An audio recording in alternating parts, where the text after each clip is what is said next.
Bazı kitaplar vardır, sizi daha ilk sayfasından yakalar ve bir daha asla bırakmaz. İşte nörocerrah Paul Kalanity'nin Son Nefes Havaya Karışmadan adlı kitabı tam da böyle bir eser. Bugün Kalanity'nin bütün hayatını altüst eden o tek bir anın derinliklerine ineceğiz birlikte. Ve işte her şeyin başladığı ya da bittiği o an. Düşünün, parlak bir nörocerrahsınız, Doktor Kalanity gibi. Ve soğuk parlak bir ekranda duran bir tomografi görüntüsüne bakıyorsunuz. Ama bu seferki farklı. Çünkü o görüntü sizin ölüm fermanınız. Hayatınız boyunca binlerce kez baktığınız o siyah beyaz lekeler bu kez sizin geleceğinizi ya da daha doğrusu geleceksizliğinizi haykırıyor.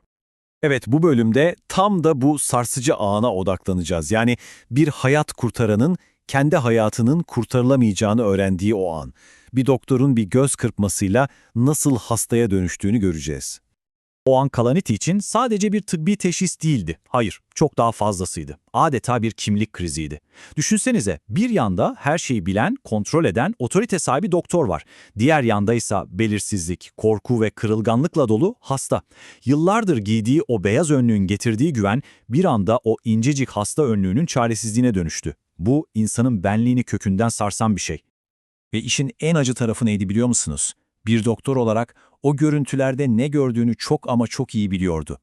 Akciğerlerindeki o yaygın tümörleri, omurgasının nasıl deforme olduğunu, karaciğerinin bir lobunun tamamen yok olduğunu, bunlar onun için sadece tıbbi terimler değildi.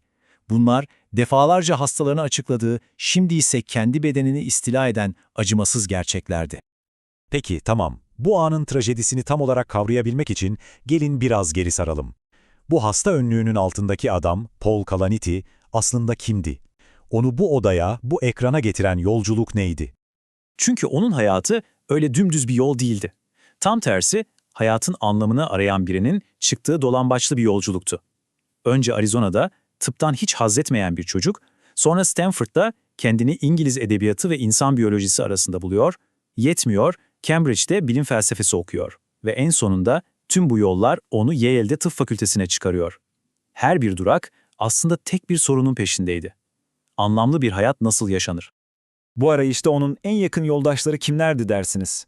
Kitaplar: George Orwell, Edgar Allan Poe, T.S. Eliot, Albert Camus. Bu büyük isimler onun için sadece yazar değildi. Hayatın ve ölümün karmaşıklığını anlamak için başvurduğu birer rehberdi. Edebiyat, onun için insan ruhunun röntgenini çeken bir makine gibiydi. Ve kafasında hep o büyük soru vardı. Ahlak, edebiyat, felsefe, bütün bunlar insan biyolojisiyle nerede kesişiyor? İşte bu sorunun cevabını tıpta bulacağına inanıyordu. Tıp, onun için kelimelerle organların, ruhlar bedenin buluştuğu o eşsiz yerdi. Ve tıp fakültesi. İşte orası tüm bu büyük felsefi soruların insan bedeninin soğuk ve çıplak gerçeğiyle çarpıştığı yer olacaktı. Her doktorun bir başlangıç anı vardır. Anatomi laboratuvarı. O ilk kesik. O an insan bedenine dair tüm tabular yıkılır. Hayret ve tiksintiyle başlayan o deneyim zamanla sıradan akademik bir işe dönüşür. Kutsal olan bir anda dokulardan, sinirlerden ve kemiklerden oluşan bir mekanizmaya indirgenir. Kalanithi için bu dönüşüm hem mesleği için bir zorunluluktu hem de ruhundan bir şeyler götüren ağır bir bedeldi. Hatta bu durumu açıklamak için ilginç bir metafor kullanıyor: prozopagnozi. Bu, yüzleri tanıyamama hastalığıdır, bilirsiniz. İşte Kalanithi'ye göre doktorluk da bir nevi bu. Yani karşınızdaki bedene bakıp ardındaki kişiyi, onun hikayesini görmemeyi öğrenmek. Bir insanı değil de çözülmesi gereken bir dizi biyolojik problemi görme yeteneği. Gerekli ama bir o kadar da ürkütücü, değil mi? Ama çok geçmeden anladı ki tıp sadece biyoloji ve kimyadan ibaret değildi. Çok daha fazlasıydı. Tıbbın omuzlarınıza yüklediği o manevi sorumluluk inanılmaz bir ağırlıktı. Düşünün, birine kanser demek ya da bir beyin ameliyatında o neşteri tutmak. Bunlar sadece teknik beceriler değil. Bunlar bir insanın hayatıyla, ölümüyle, acısıyla doğrudan yüzleşmek ve bu yükü taşımak demekti.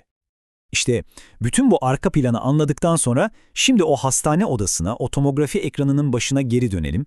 Çünkü artık neyin kaybedilmek üzere olduğunu çok daha iyi anlıyoruz. Oysa Kalanithi tam da zirveye ulaşmıştı. 36 yaşında 10 yıllık o akıl almaz eğitim maratonunun sonuna gelmişti. En prestijli üniversitelerden iş teklifleri yağıyordu. eşi Lucy ile hayalini kurdukları o yeni, sakin hayat, her şey ama her şey artık elinin altındaydı. Gelecek adeta göz kamaştırıyordu. Ve sonra tek bir görüntüyle her şey bitti. Hayalini kurduğu o bütün gelecek, 10 yıllar boyunca verilen o emek, hepsi bir anda buharlaşıp havaya karıştı. Sanki hiç var olmamış gibi. Hayatın ne kadar ironik olduğunu görüyorsunuz, değil mi? Hayatının anlamını bulmak için edebiyatı, felsefeyi ve tıbbı karış karış gezen o adam, aradığı anlamı şimdi ölümün ta kendisinde bulmak zorundaydı. Yıllardır zihninde evirip çevirdiği o soyut felsefi arayış, artık kendi bedeninde yaşadığı en somut, en acımasız gerçekti. Peki ölüm kapıyı çalarken bir hayatı yaşamaya değer kılan şey nedir? İşte Paul Kalanithe'nin cevaplamak zorunda kaldığı ve bu kitabıyla hepimize sorduğu o büyük soru bu. Onun kısa ama inanılmaz derecede derin yolculuğunun özü de, son nefes havaya karışmadanı bu kadar unutulmaz yapan şey de tam olarak bu sorunun içinde gizli.